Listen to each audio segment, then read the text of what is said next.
Les decía, esta unidad es bombas de desplazamiento positivo, pero antes de eso les voy a mostrar la tarea de la unidad 2. Entonces, en la tarea de la unidad 2 van a ser 4 problemas. Claro, cada problema tiene sus incisos, ¿verdad? El primer problema es una bomba centrífuga, ¿verdad? Una bomba centrífuga con cierto diámetro de rodete y ciertas revoluciones. Ahora, no les voy a dar las curvas de desempeño. Bueno, no se las voy a dar de una gráfica para este problema 1, pero sí les voy a dar las ecuaciones. La ecuación de la parábola para esta bomba, a este diámetro y estas revoluciones, aquí está. Entonces, ahí está la ecuación de la parábola. Y aquí está la ecuación de los isocontornos de potencia, por así decirlo. Es decir, si ustedes entran con el caudal en galones por minuto, ¿verdad? De aquí pueden sacar cuántos BHP corresponden. Entonces, ¿cómo van a utilizar ustedes esta ecuación? Bueno, cuando ustedes hallen la intersección de la bomba con la intersección del sistema, pues en la intersección va a haber cierto Q, va a haber cierto H, y la Q de la intersección, pues la meten aquí y van a tener el BHP de la intersección. Entonces, esa es la manera en que yo modelé con una ecuación los isocontornos para este modelo de bomba, ¿verdad? Entonces, nada más con la Q de la intersección de la bomba con el sistema, la meten aquí y ya tienen el BHP de la intersección. Entonces, bueno, en vez de darles gráficas, les di ecuaciones, ¿verdad? Pero ya es todavía más fácil, ¿verdad? Ahora bien, el punto de máxima eficiencia de esta bomba con estas ecuaciones está aquí, ¿verdad? Tiene un Q asterisco de 8.000 galones por minuto, un H asterisco de 68 pies, un BHP asterisco de 156 HP y una eficiencia en el punto de máxima eficiencia máxima de 88%.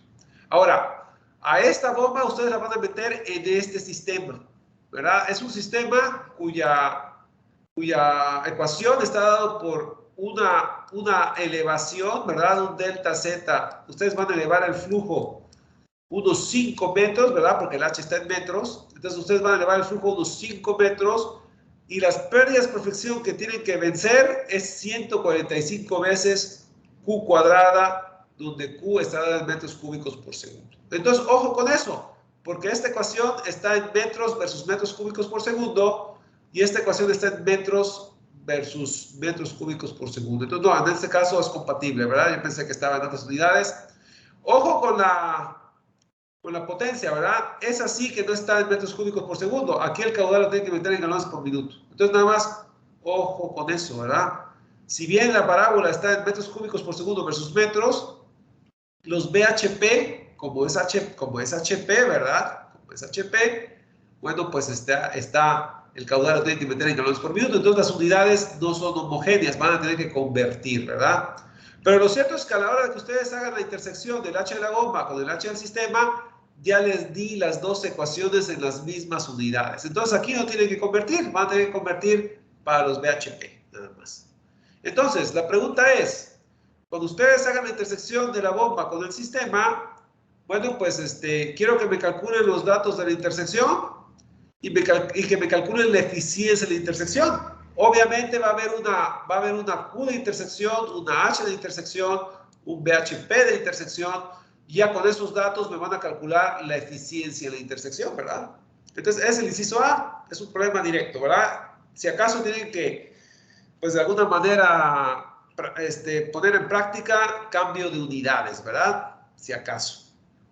Ahora, se van a dar cuenta que la intersección no ocurre en el punto de máxima eficiencia. Entonces aquí van a poner en práctica lo que vimos en clase. Si ustedes cambian las RPM, entonces para que la intersección ocurra en el punto de máxima eficiencia, ¿cuáles son las RPM para que la intersección ocurra precisamente en el punto de máxima eficiencia? Entonces por eso les doy el punto de máxima eficiencia, para que transformen el punto de máxima eficiencia con las RPM, tal como lo hicimos en clase.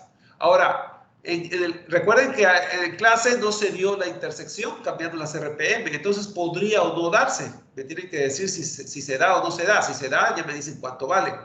Por otro lado, al cambiar las revoluciones, cambia la eficiencia 2. Recuerden que había una eficiencia de Moody y una eficiencia de Anderson. En clase ya vimos cómo calcular eso, ¿verdad? Entonces, de haber una intersección cambiando las revoluciones, ¿verdad?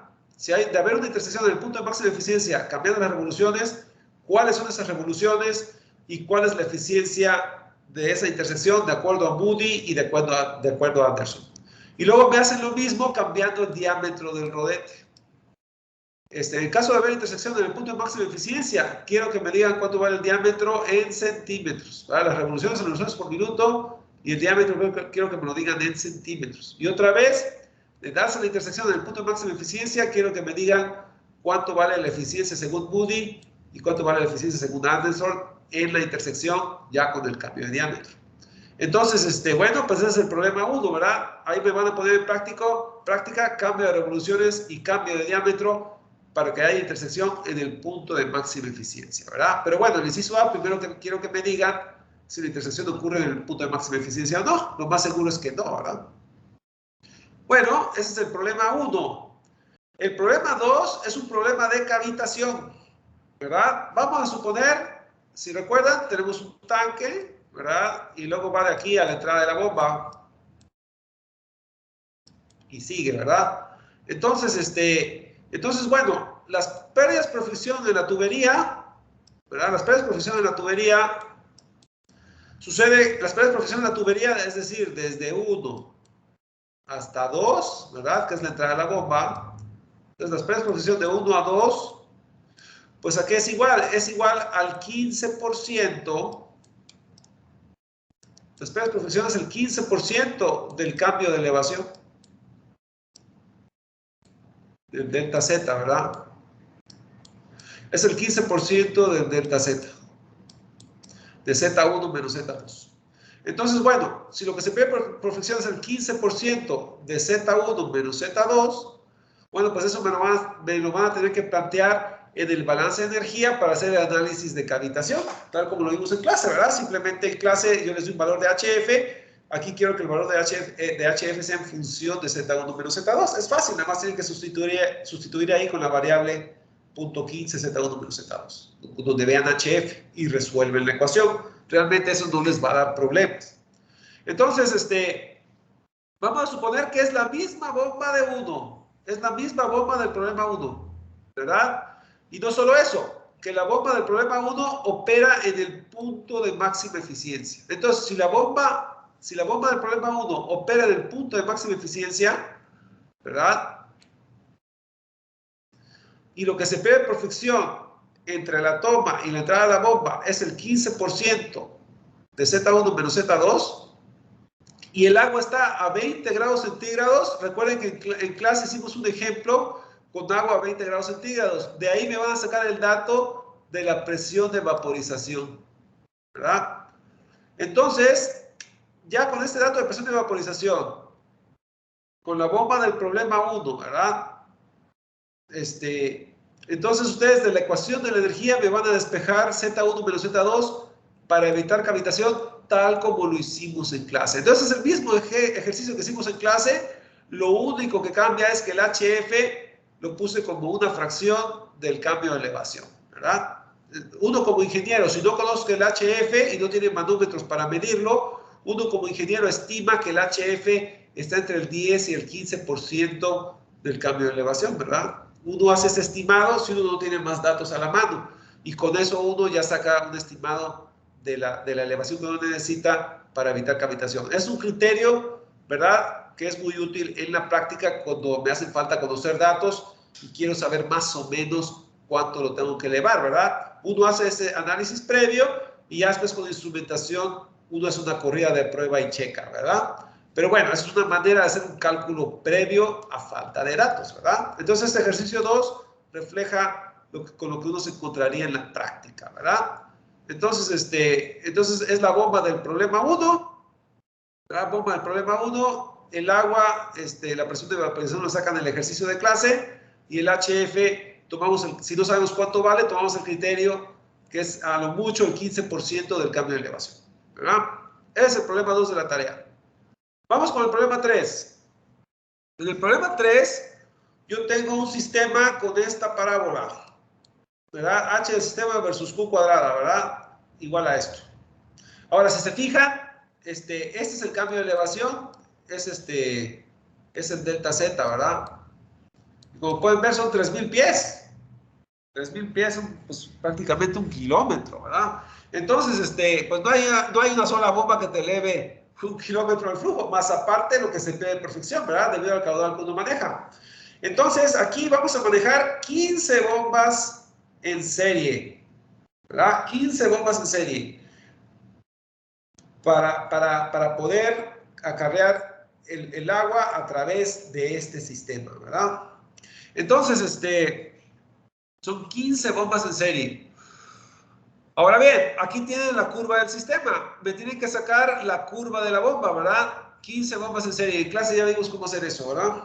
Simplemente es 15 que multiplica al H de la bomba individual. Y ya tienen el H de las bombas en serie. Ahora bien, el modelo de la bomba es una bomba Cameron de diámetro 38 pulgadas a 710 revoluciones por minuto. Eso lo van a encontrar en el archivo 4B.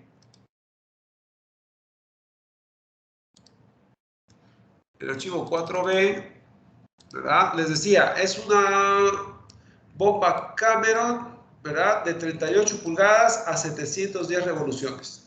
Entonces, en el archivo 24B, que ya se los subí los apuntes, aquí está 38 pulgadas. 38 pulgadas a 710 revoluciones. Aquí está, 710 revoluciones. Entonces, es esta parábola. Esta parábola es la parábola de una bomba individual. Ahora bien, ustedes sacan la ecuación de esta parábola y en la ecuación de esta parábola lo van a multiplicar por 15. Y ya tienen la ecuación de la parábola del arreglo de 15 bombas en serie de ese modelo. Y a esa ecuación la van a igualar con el H del sistema, ¿verdad? Con el H del sistema. Y la intersección, pues les va a dar el caudal, el H, los BHP y la eficiencia. Entonces es un vil problema, ¿verdad? De bombas en serie. Nada más poner en práctica el método que vimos en clase, directo. Si acaso lo que tienen que hacer es sacar la ecuación de la parábola para esta bomba Cameron, ¿verdad? Para esta bomba Cameron, que como ya les dije, ¿verdad? Está en el archivo 24B, que ya subí aquí a la plataforma, y es la gráfica de 710 revoluciones por minuto para un diámetro de 38 pulgadas. Entonces ustedes tienen que modelar esta parábola, ¿verdad? Y luego seguir el método que vimos en clase. Ese es el problema 3. Y el problema 4, pues así como el problema 3 tengo bombas en serie, el problema 4 es bombas en paralelo. Entonces estamos hablando de la misma modelo de bomba. 38 pulgadas, 710 revoluciones. Mismo modelo de bomba. En el problema 3 ya sacaron la ecuación de la parábola, ¿verdad? Entonces utilicen esa misma ecuación para hacer el problema 4. Y bueno, pues en el problema 4 son 3 bombas en paralelo, ¿verdad? Son 3 bombas de este modelo en paralelo. Entonces, de acuerdo al método que vimos en clase, ¿verdad? Me van a plantear el problema para la intersección de 3 bombas en paralelo con el H del sistema. Ahora, el H del sistema tiene un delta Z de 40, ¿verdad? Y se pierde por fricción el 5%, ¿verdad? Del caudal que se maneja al cuadrado, ¿verdad? Entonces, bueno, pues este es el problema 4. Y quiero que la intersección, ¿verdad? De este sistema de bombas en paralelo con ese sistema, otra vez quiero que me calcule los datos de la intersección, el caudal de operación, el H de operación, el BHP y la eficiencia, ¿verdad? Entonces son problemas estándar, simplemente van a tener que sacar las ecuaciones de la parábola y buscar la intersección de acuerdo a los criterios que vimos en clase. En clase vimos 2 bombas en serie y 2 bombas en paralelo. Bueno, pues aquí le varíe 15 bombas en serie, 3 bombas en paralelo. A ver si entendieron el método, ¿verdad? Ok, entonces la tarea está bastante sencilla realmente. Es prácticamente imitar lo que hicimos en clase, ¿verdad? Cambiar algunos numeritos por ahí, pero prácticamente es lo mismo que vimos en clase. Son problemas directos, no hay ninguna curva ahí. Entonces, es una buena práctica para repasar todo lo que vimos. Entonces, esta es la tarea de la unidad 2. Y bueno, son 4 problemas. Tienen semana y 2 días para hacerlo, ¿verdad? Viernes de la próxima semana se entrega la tarea. Para el otro viernes sería el examen. Bueno, entonces, con esto ya acabamos la unidad 2, ¿verdad? Ok, bueno. Como pueden ver, Está bastante sencillo, ¿ah? Pudo haber sido mucho peor. Entonces, bastante sencillo. Bueno, vamos a ver ahora la unidad 3. Vamos a ver una introducción a bombas de desplazamiento positivo. ¿Ah? Y bueno, nuestra primera clase de bombas de desplazamiento positivo, vamos a comparar cómo se usan en comparación con las bombas dinámicas, ¿verdad? Y cuándo utilizar unas y cuándo utilizar otras, ¿verdad? Entonces, hoy vamos a ver una introducción. ¿Para qué sirven las bombas de desplazamiento positivo? Y de acuerdo a sus curvas de desempeño que se presentan de manera distintas a las bombas dinámicas, ¿verdad? Vamos a ver eso qué implica, cómo afecta eso el uso que se les da. Entonces empezamos y vamos a hablar de cada aspecto. Por ejemplo, ¿cómo se comparan las bombas dinámicas con las bombas de desplazamiento positivo? Si consideramos la viscosidad del fluido que vamos a bombear. Entonces, vamos a ver.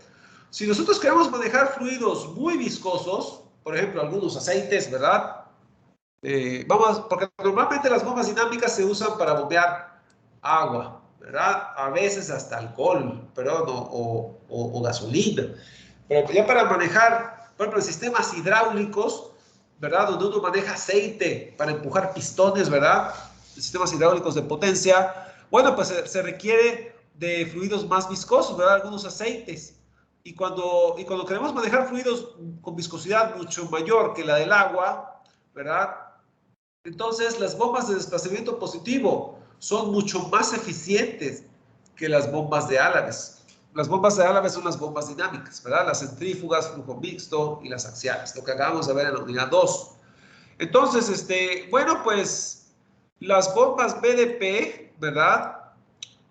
En las bombas BDP, un mismo BHP puede transportar más caudal que en centrífugas dinámicas, ¿verdad? Entonces significa que yo gasto menos BHP en bombas de desplazamiento positivo que en bombas dinámicas, ¿verdad?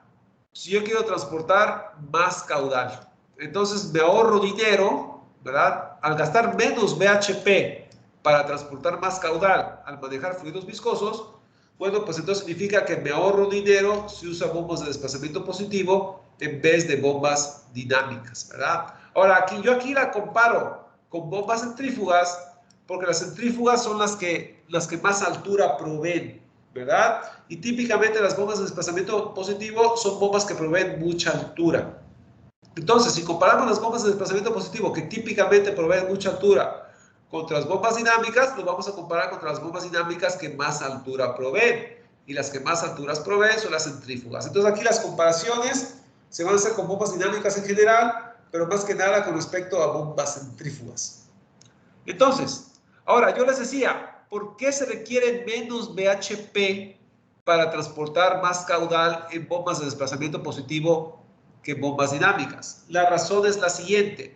Recuerden que en una bomba de desplazamiento positivo, el flujo entra, la bomba de desplazamiento positivo atrapa el flujo, lo transporta al puerto de salida, ¿verdad? Y luego lo suelta.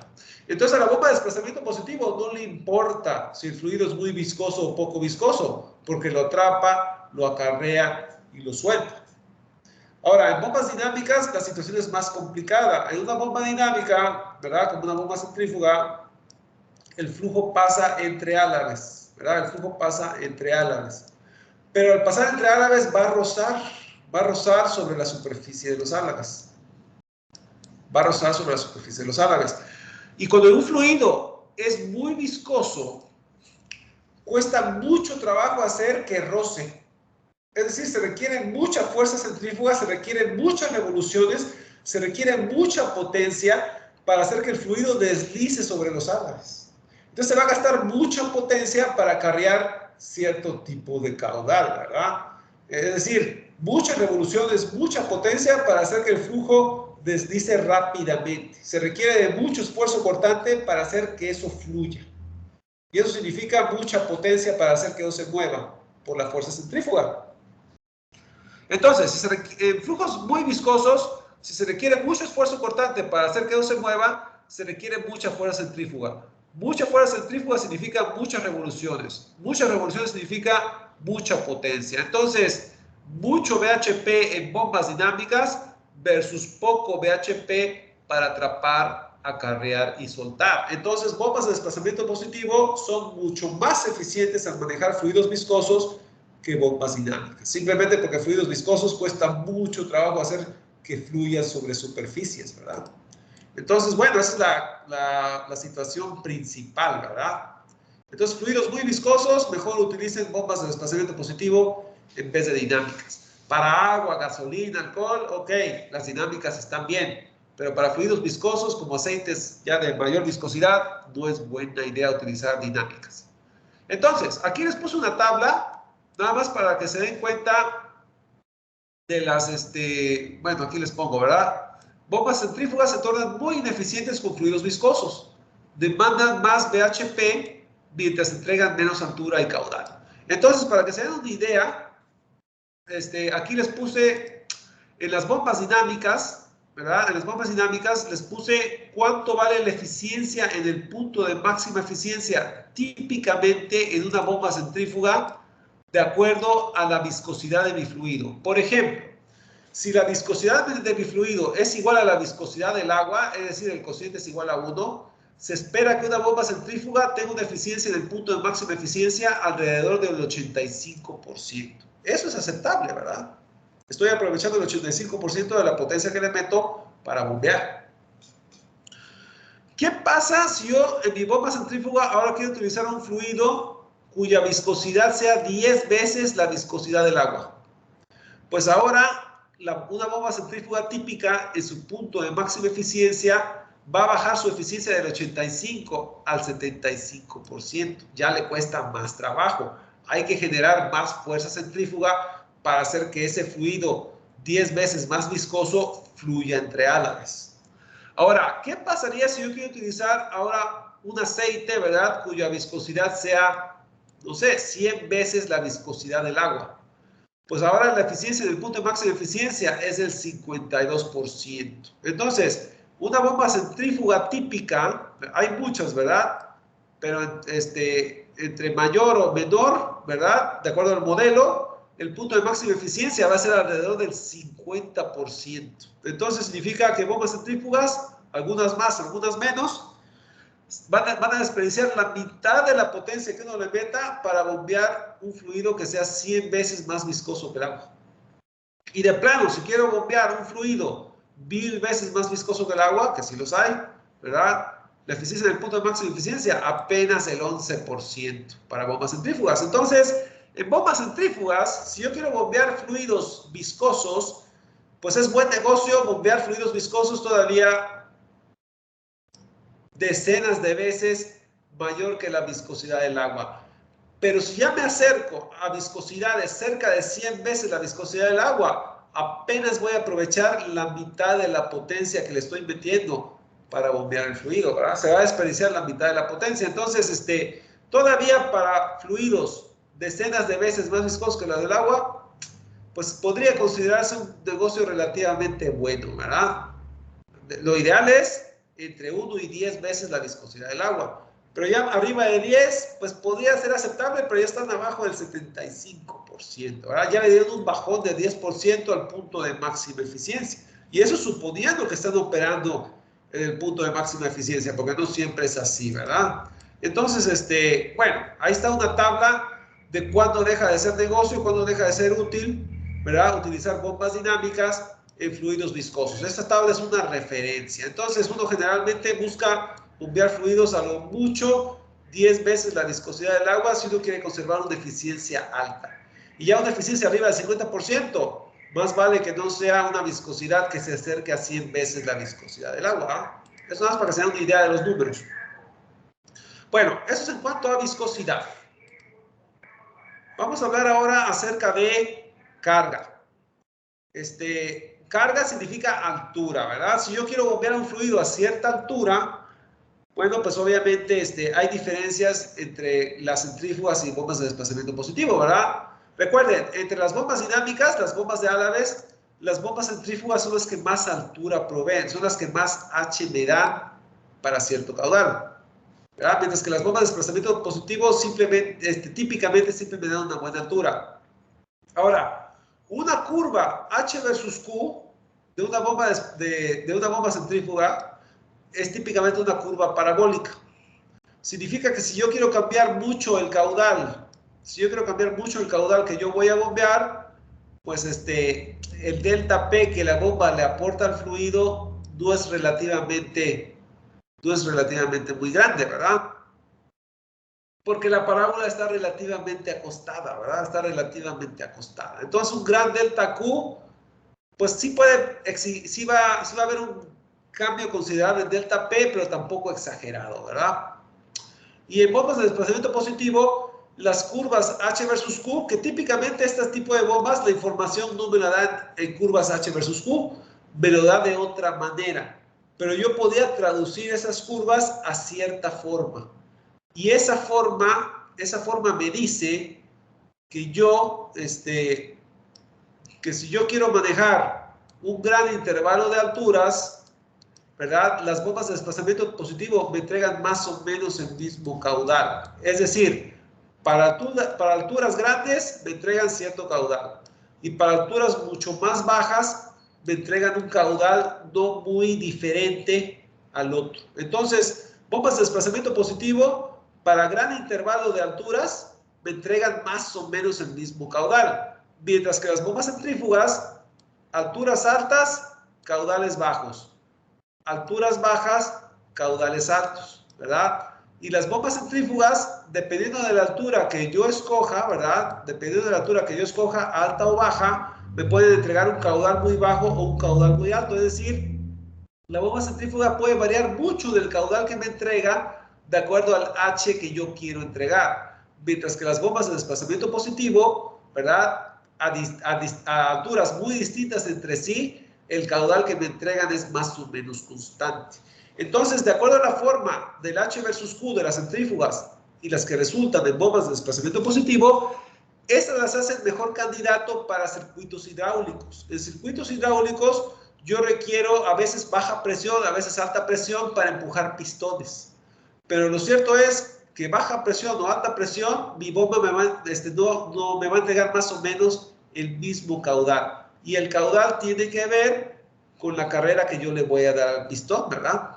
Entonces, un caudal más o menos constante, ¿verdad? Yo puedo controlar la carrera del pistón con mayor precisión, no importa que yo requiera entregar mucha presión o baja presión para mover el pistón. En centrífugas, ya no es tan idóneo para circuitos hidráulicos. Si yo requiero mucha presión o baja presión, yo voy a entregar bajo caudal o mucho caudal. Y puede haber mucha diferencia en el caudal. Y mucha diferencia en el caudal significa que yo no puedo controlar con mucha precisión la carrera del pistón si yo requiero a veces empujar el pistón con mucha carga o con poca carga, ¿verdad? Entonces las centrífugas no son idóneas para mover circuitos hidráulicos, no tanto como las bombas de desplazamiento positivo. Aquí yo tengo mayor control sobre la carrera del pistón, que está ligado al caudal, y el caudal es más o menos constante o no cambia mucho, no importa si yo requiero aplicar mucha carga o poca carga al fluido para empujar el pistón. Entonces, refiriéndose a carga, para un intervalo de alturas dado, las bombas de desplazamiento positivo entregan un caudal casi constante. Es decir, el caudal varía muy poquito para distintos niveles de carga que mi bomba tiene que entregar para empujar el pistón, ¿verdad? Mientras que en centrífugas, el Q depende de la H demandada. Tal vez yo requiera mucha fuerza para empujar el pistón o poca fuerza para entregarlo. Pero dependiendo de la fuerza o la presión que yo necesite para empujar el pistón, la centrífuga a veces me va a entregar poco caudal o mucho caudal, puede variar mucho lo que me vaya a entregar de acuerdo a la curva, y entonces significa que yo no tengo mucho control sobre el desplazamiento del pistón, porque el caudal de alguna manera está relacionado a la carrera del pistón del circuito hidráulico, ¿verdad? Entonces, en cuanto a carga, bombas de desplazamiento positivo son más idóneas que las centrífugas, ¿verdad?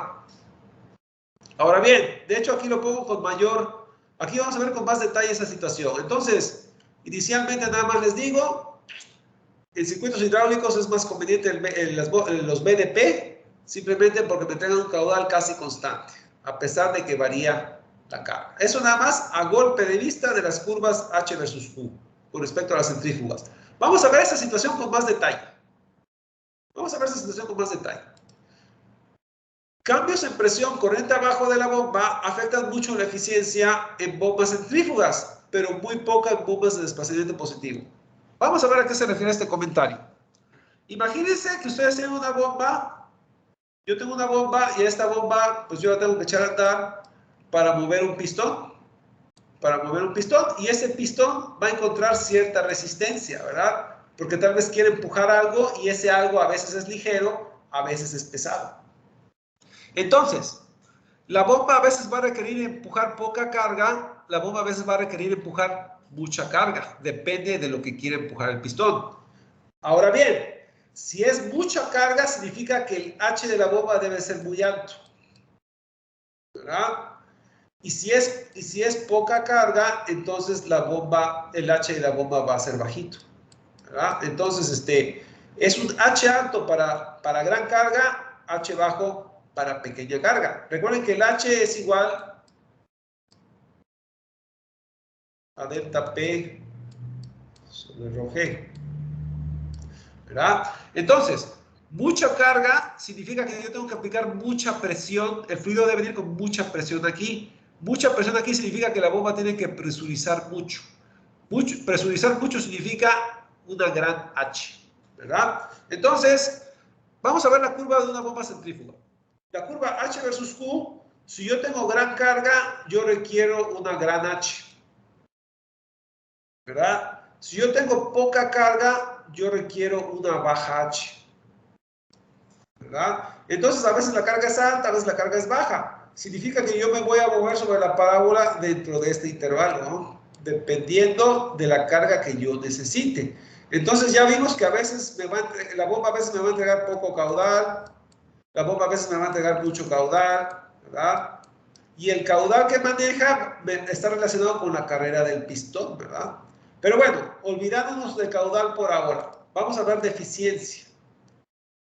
En una bomba centrífuga, los isocontornos de eficiencia, los de más alta eficiencia están en el centro de la parábola y los de más baja eficiencia se van alejando del centro de la parábola.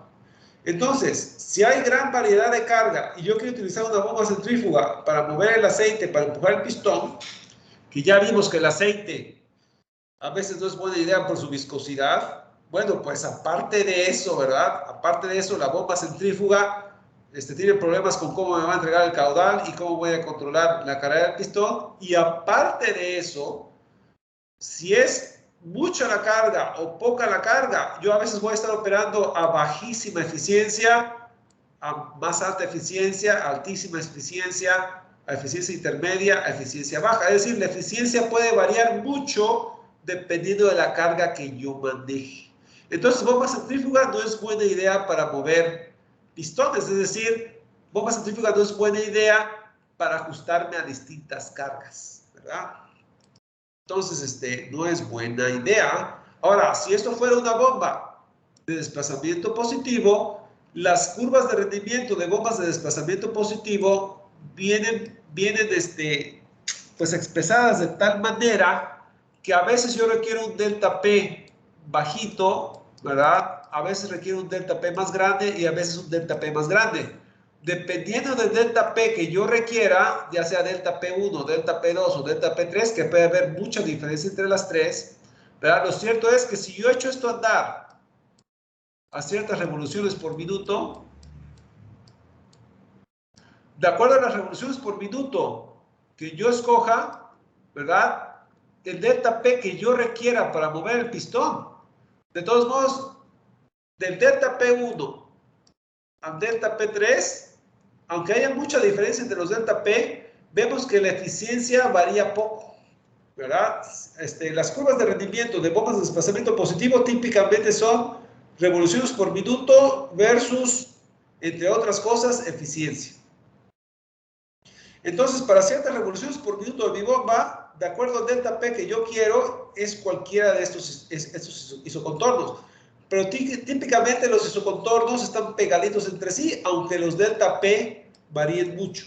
Y eso significa que si yo pongo esto a operar a algunas RPM, ¿verdad? La distancia entre el menos carga y más carga, no hay mucha diferencia en la eficiencia con lo que va a operar mi bomba. Y típicamente esas eficiencias son altas, ¿verdad? Entonces, bombas de desplazamiento positivo son ideales para manejar distintos niveles de carga a altas eficiencias y solamente depende de las RPM. ¿Por qué? Porque recuerden que estas bombas atrapan, acarrean y sueltan, atrapan, acarrean y sueltan. Entonces, las RPM me van a decir a qué tasa estoy atrapando, acarreando y soltando. Es decir, de alguna manera las RPM están ligado al caudal y entre otras cosas también está ligado a la eficiencia, como podemos ver aquí. Entonces, las RPM, que es la tasa a la cual atrapa, acarrea y suelta, está ligada directamente a la eficiencia y la gente lo grafica de esta manera. El día de mañana vamos a hablar con más detalle acerca de estas gráficas. Por ahora nada más estoy explicando las diferencias en eficiencia entre una bomba y otra, simplemente observando el aspecto de sus curvas de desempeño, cómo se presentan, ¿verdad? Ok, bueno, entonces ahí está otro aspecto de este. Entonces ya vimos que bombas de desplazamiento positivo para distintas cargas me entregan un caudal más o menos constante y siempre operan a máxima eficiencia aunque varíe la carga, ¿verdad? Mientras que las bombas centrífugas, la eficiencia varía mucho y el caudal también varía mucho. Entonces no tengo control de la carrera del pistón como yo quisiera. Ok, vamos a hablar ahora acerca del caudal, ¿verdad? Seguimos hablando de esta situación. A veces la carga es mucha, a veces la carga es poca, ¿verdad? Dependiendo si la carga es mucho, voy a tener poco caudal. Si la carga es poca, voy a tener mucho caudal. Entonces esto a veces me entrega mucho caudal, a veces me entrega poco caudal, dependiendo de la carga. Poco caudal, poca carga, mucho caudal. Mucha carga, poco caudal. Eso es para centrífugas. Entonces, mucha carga, poco caudal. Poca carga, mucho caudal. Entonces, varía mucho el caudal que me entrega en base a la carga que yo quiero que mi bomba maneje para mover el pistón. Ahora, en bombas de desplazamiento positivo, es fácil imaginarse que las RPM están ligadas al caudal, ¿verdad? Porque si las bombas de desplazamiento positivo atrapan, acarrean y sueltan, atrapan, acarrean y sueltan, entre más RPM tenga, más volumen de fluido voy a acarrear y mayor va a ser el caudal, ¿verdad? Entonces las RPM están ligadas directamente al caudal. Entonces, otra vez, para ciertas RPM, de acuerdo a la carga que yo maneje, delta P1, delta P2 o delta P3, ¿verdad? Lo cierto es que si puede haber mucha diferencia entre las cargas, es decir, si el delta P varía mucho, los isocontornos están muy pegaditos entre sí. Eso significa que si yo grafico RPM versus caudal, cierto RPM, no importa el delta P que yo maneje, sea mucho, sea poco, de todos modos me van a entregar más o menos el mismo caudal. Entonces las RPM más o menos me dice cuánto caudal me va a entregar. Hay una relación más o menos directa entre RPM y caudal. Sí depende del delta P, ¿verdad? Un delta P bajo me da cierto caudal bajo, un delta P alto me va a dar un caudal más alto. Pero esta cantidad varía muy poquito. Entonces, yo al fijar las RPM prácticamente estoy fijando el caudal con cierto margen de tolerancia pequeño, ¿verdad? Dependiendo del delta P de la carga que yo quiera manejar. Mientras que en centrífugas, mucha carga es poco caudal, poca carga es mucho caudal. Simplemente porque la curva H versus Q es una parábola relativamente acostada, ¿verdad? Bueno, entonces ahí está. Entonces ya hicimos un análisis. Ya hicimos un análisis de carga, ¿verdad? Carga versus eficiencia. Carga versus caudal, ¿verdad? Y el caudal está íntimamente ligado a la carrera del pistón. La carrera del pistón tiene que ver con cuánto se llena la cámara. Y cuánto se llena la cámara tiene que ver con cuánto caudal recibe, ¿verdad? Entonces, porque el caudal es volumen por unidad de tiempo. Entonces, cuánto caudal recibe controla el movimiento del pistón. Entonces, centrífugas, el caudal varía mucho. Tengo poco control de la cámara. Si el caudal varía mucho, tengo poco control de la cámara para cierta carga dada. Y en bombas BDP el caudal varía poco. Entonces, para mucha variación de carga, tengo buen control de caudal y buen control del pistón, ¿verdad? Entonces, esas son las razones más específicas, ¿verdad? Por los cuales en sistemas de circuitos hidráulicos, ¿verdad? De potencia, se utilizan bombas de desplazamiento positivo en vez de bombas centrífugas. Las curvas de desempeño me están dando las razones. Vamos a hablar acerca del punto de máxima eficiencia ahora, aunque ya hemos hablado un poquito acerca de eso. Una bomba centrífuga rinde mejor cuando opera cerca del centro de su curva H versus Q. Ya vimos que los isocontornos de eficiencia en bombas centrífugas, ¿verdad? Están más o menos en el centro de la parábola, ¿verdad? Entonces hay un intervalo de caudales, que maneja mi bomba, ¿verdad? Que corresponden a puntos de máxima eficiencia. Pero cuando nosotros hablamos de bombas de desplazamiento positivo, ¿verdad? Prácticamente todos los RPM, ya sea los RPM bajos o los RPM altos, todos van a caer en una franja, centrada en alta eficiencia, ¿verdad? No importa que sea un delta P alto o un delta P bajo. Desde los RPM bajitos hasta los RPM altos, todos caen en una franja de alta eficiencia. Entonces, las bombas de desplazamiento positivo, prácticamente a cualquier RPM me maneja eficiencias típicamente arriba del 90%. Mientras que las bombas centrífugas, las máximas eficiencias se acercan entre el 85 y el 90%, algunas llegan al 95%, ¿verdad? Pero en un intervalo muy reducido de caudal, ¿verdad? Mientras que las BDP, prácticamente cualquier RPM, me manejan eficiencias arriba del 90%, ¿verdad? Entonces, ese es un aspecto del punto de máxima eficiencia de las RPM. Prácticamente cualquier punto de operación corresponde a altas eficiencias. Las centrífugas me pueden trabajar a altas eficiencias, pero en condiciones muy específicas, ¿verdad? Ok, bueno, entonces ahí está una situación. Ahora bien, seguimos hablando de punto de máxima eficiencia. Cuando se opera una centrífuga más allá de su punto de máxima eficiencia, se requiere BHP mayores. Fíjense bien, imagínense que yo tengo una bomba centrífuga y el punto de máxima eficiencia está en el centro de la parábola. Imagínense que yo esta bomba centrífuga la quiero operar a un caudal de operación a la derecha del punto de máxima eficiencia. Bueno, pues cuando eso ocurre, los valores de BHP son altos, porque recuerden que a medida que yo aumento el caudal, los isocontornos de BHP, sus valores de potencia van subiendo, ¿verdad? Entonces, operar una bomba centrífuga a un caudal más allá del punto de máxima eficiencia requiere potencia alta. Ahora, potencia alta significa mucha potencia transmitida a través de los ejes, ¿verdad? Del eje de la bomba.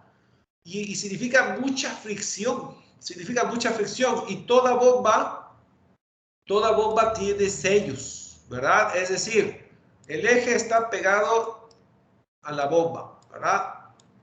Y este eje, bueno, de alguna manera está pegado al rodete. Pero si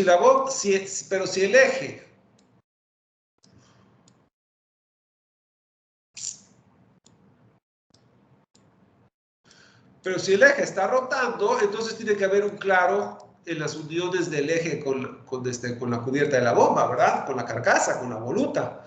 Porque si no hubiera claro, no permitiría esa rotación. Entonces, en ese claro se tiene que llenar con sellos.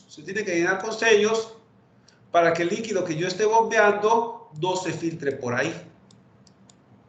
Pero si el BHP del eje es muy alto, esos sellos se van a gastar más rápidamente, ¿verdad? Entonces, en bombas centrífugas, operar en caudales más allá del punto de máxima eficiencia significa BHP mayores a los que típicamente se recomiendan. Y si bien los sellos eventualmente se van a gastar y hay que cambiarlos, si yo opero bombas centrífugas a caudales mayores que el punto de máxima eficiencia, entonces los sellos me van a durar menos de su vida calculada, vamos a decirlo así, ¿verdad?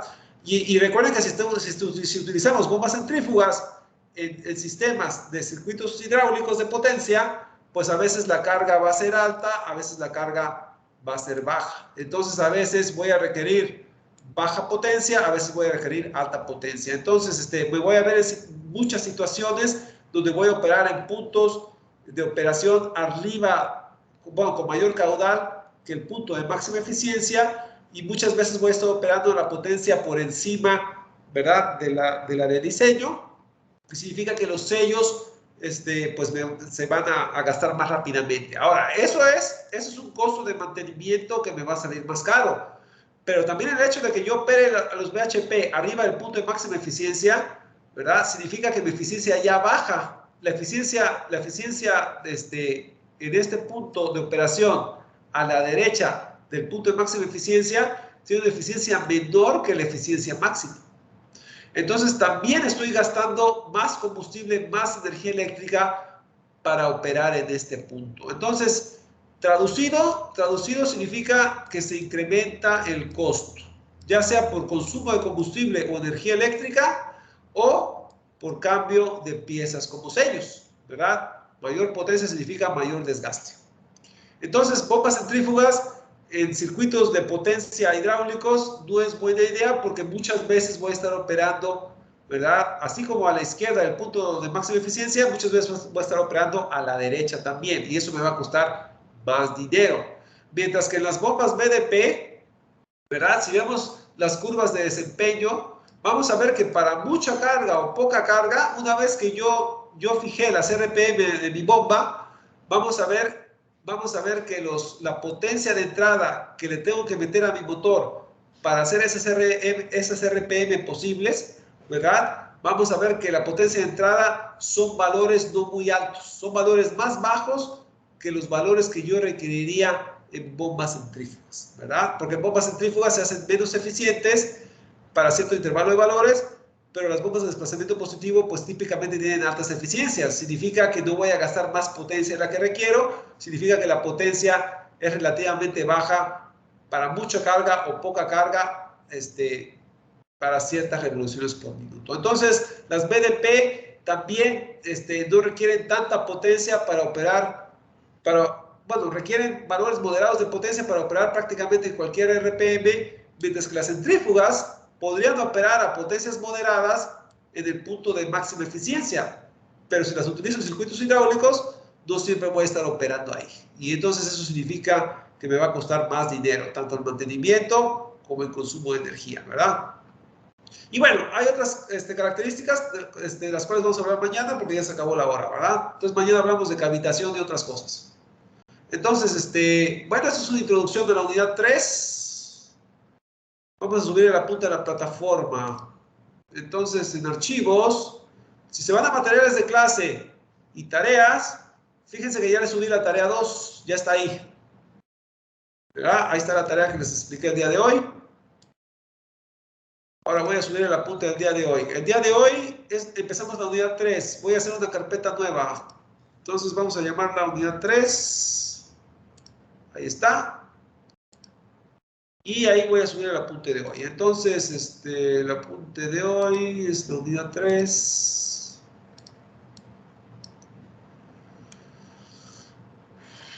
Ok, entonces, ahí está el apunte de hoy y parte del apunte de mañana, ¿verdad? Entonces, ahí está todo lo que vimos, todo lo que les expliqué el día de hoy. Todavía nos falta hablar de cavitación y de esfuerzo cortante, ¿verdad? Algunas notas extras.